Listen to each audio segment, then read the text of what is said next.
महात्मा ज्योतिबा फुले, छत्रपति शाहू जी महाराज, नारायण गुरु,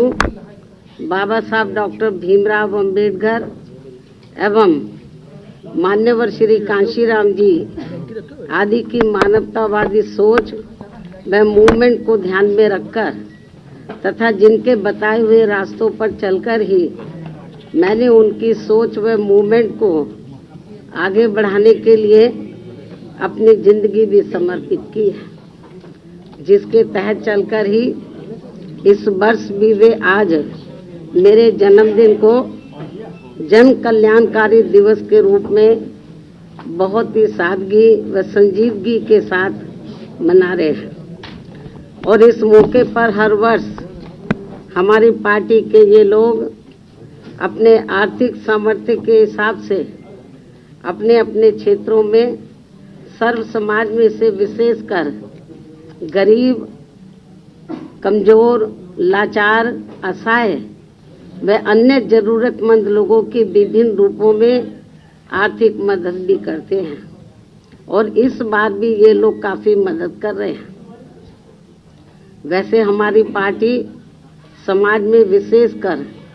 गरीब, कमजोर, असहाय व अन्य उपेक्षित वर्गों के हित एवं कल्याण के लिए हमेशा ही अति गंभीर, संवेदनशील, ईमानदार व संघर्षरत रहती है, जिसके मुताबिक चलकर ही बीएसपी ने अपने नेतृत्व में यहाँ 4 बार यूपी में अपनी सरकार भी चलाई है। और इस दौरान हमारी पार्टी की रही सरकार ने मेरे जन्मदिन के मौके पर ऐसे लोगों के हित व कल्याण के लिए अनेकों नई जनहित की योजनाएं प्रारंभ की हैं, जिनसे इन्हें काफी मदद भी मिली है। लेकिन ये सब यहाँ जातिवादी, संकीर्ण, सांप्रदायिक व पूंजीवादी मानसिकता रखने वाली विरोधी पार्टियों को अच्छा नहीं लगा है, जिसकी खास वजह से ही तब फिर इन्होंने यहाँ बीएसपी के विरुद्ध अंदर एकजुट होकर व सभी साम, दाम, दंड भेद आदि अनेकों हथकंडे इस्तेमाल करके बीएसपी को आगे बढ़ने से व सत्ता में आने से भी रोका है। ये भी सर्वविदित है। जबकि ऐसी मानसिकता रखने व नीतियों पर चलने वाली खासकर कांग्रेस, बीजेपी व इनकी समर्थक पार्टियों की वजह से ही अपने देश में यहाँ शुरू से ही गरीबी, बेरोजगारी, महंगाई व भ्रष्टाचार आदि भी लगातार बढ़ रहा है। किसान, मजदूर, छोटा व्यापारी व अन्य मेहनतकश लोग भी यहाँ काफी दुखी हैं और इन सब मामलों में बीजेपी के शासनकाल में तो स्थिति और भी ज्यादा खराब व दयनीय बनी हुई है, जिन पर पर्दा डालने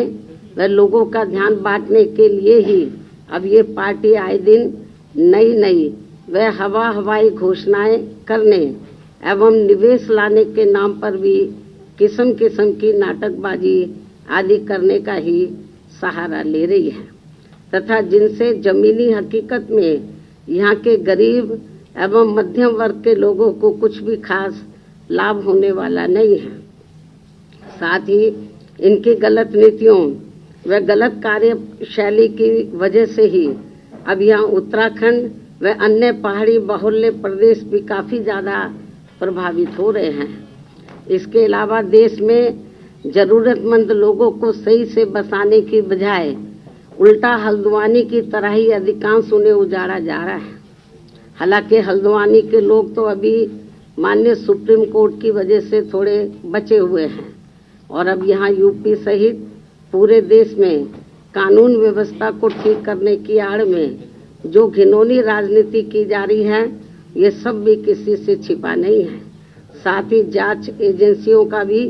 देश व जनहित में इस्तेमाल करने की बजाय ज्यादातर इनका भी राजनीतिकरण ही कर दिया गया है।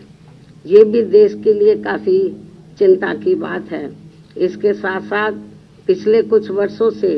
देश में ईवीएम के जरिए चुनाव कराने को भी लेकर यहाँ की जनता में किस्म किस्म की आशंकाएं व्याप्त हैं, जिन्हें दूर व खत्म करने के लिए बेहतर तो यही होगा कि अब यहाँ आगे सभी छोटे बड़े चुनाव पूर्व की तरह सीधे बैलेट पेपर से ही कराए जाए। बीएसपी के मुख्य चुनाव आयोग से तथा केंद्र की सरकार से भी ये पुरजोर मांग व सलाह भी है। और अब मैं अपने जन्मदिन के मौके पर विशेषकर अपने दलितों, आदिवासियों, पिछड़े वर्गों, मुस्लिम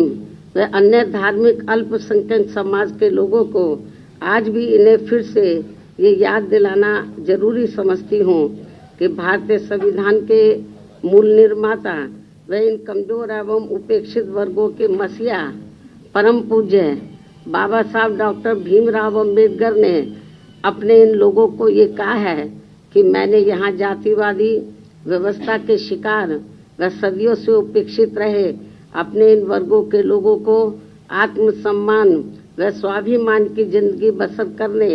तथा अपने खुद के